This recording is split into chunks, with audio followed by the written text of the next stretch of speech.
Hello everyone, greetings from Chicago. Josh Cooper here in my hotel room. Finally arrived. Flight was a little bumpy, but nonetheless I am here in the Windy City in preparation for the Predators game tomorrow night against the Chicago Blackhawks.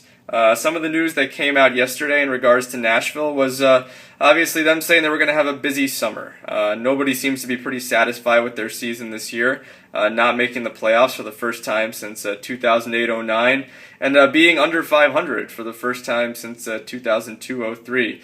I think one of the big things to look at this summer, when you kind of look at the team, is just the fact that there will be players that are going to probably be bought out from other teams in terms of compliance buyouts, and also some players who I guess some teams will look to trade to try to get under the new salary cap, which is going to be at about $64.3 million.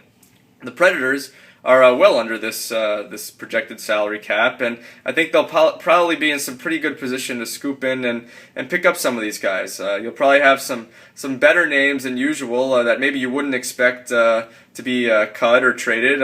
Obviously, we don't know who they're going to be yet because a lot of these teams are still trying to figure out what they need and what they don't need going forward in terms of the new cap. But I think that the Preds will actually be in a pretty good spot. They'll have some space in terms of the contract they traded away, Martin Erat's deal for young Philip Forsberg.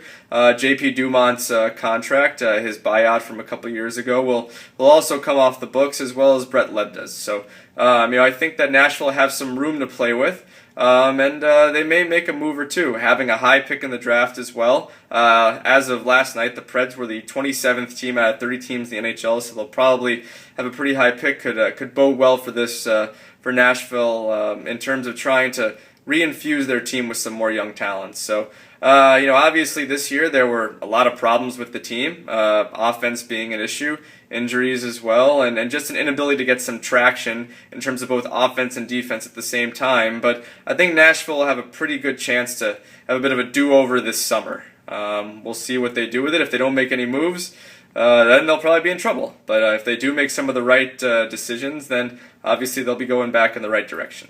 For the Tennessean, I'm Josh Cooper.